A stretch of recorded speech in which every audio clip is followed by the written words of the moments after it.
expresionismo alemán empezó con la película El gabinete del Dr. Caligari en el año 1920.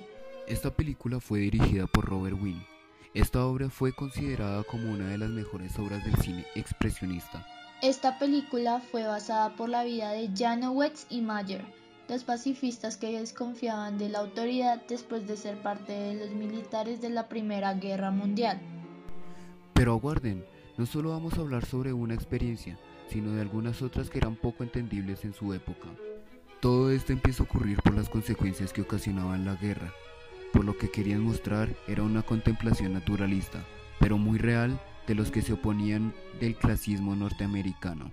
Exacto, pues lo que hacían era distorsionar la imagen del mundo y transmitían su opinión ética e intelectual de lo que les parecía la realidad, para que nunca se dieran cuenta de lo que querían transmitir, pues tapaban toda la verdad y su expresividad tales como decoración, maquillaje e iluminación hacia estos escenarios irreconocibles e incógnitos al espectador. Lo mismo viene a pasar con Metrópolis del año 1927.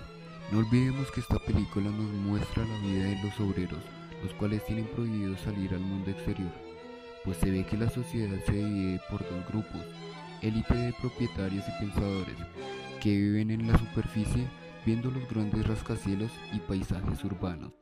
La guerra civil que se dio hasta 1921 fue un freno para el financiamiento y un progreso para el cine, y a pesar de la penuria material y la escasez del cine virgen, tuvo ocasión de mostrar su vigor y personalidad gracias a las obras de algunos reconocidos importantes.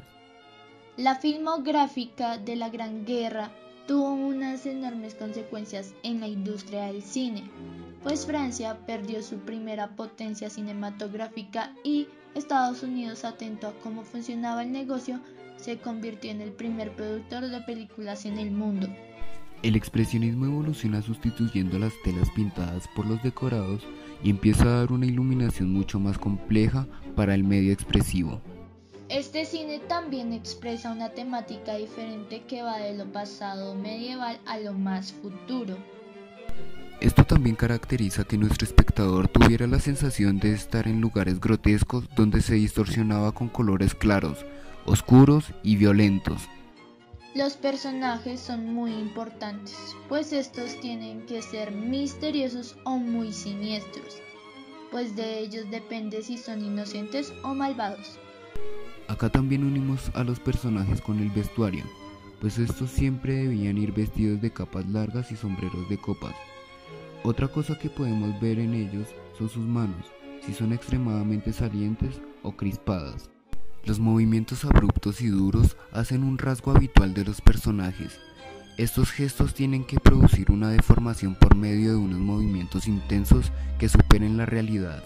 En la película Espectros del año 1916 podemos ver unas sombras intensas que se deslizan por las paredes de la escena que evoca una persecución de demonios.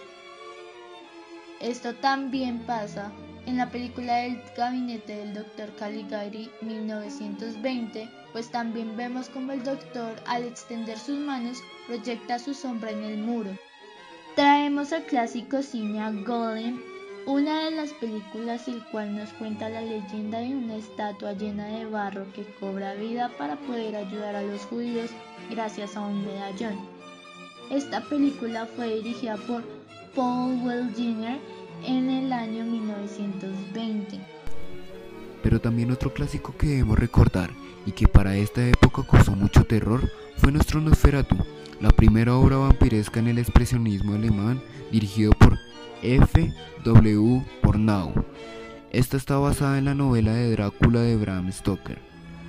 Murnau plasma la terrible personalidad y sus inquietantes atributos que causan escalofríos como sus uñas largas, verrugas asquerosas, entre otras. No nos olvidemos que sus trabajos artísticos, tanto en el cine como en las pinturas, siempre son de carácter triste y trágicos, como la fealdad de sus personajes para potenciar su fuerza expresiva, de tal forma hacer un cambio de forma definitiva de contar historias a través de la cámara. Con tal movimiento, varios cineastas e industrias de Estados Unidos aprendieron.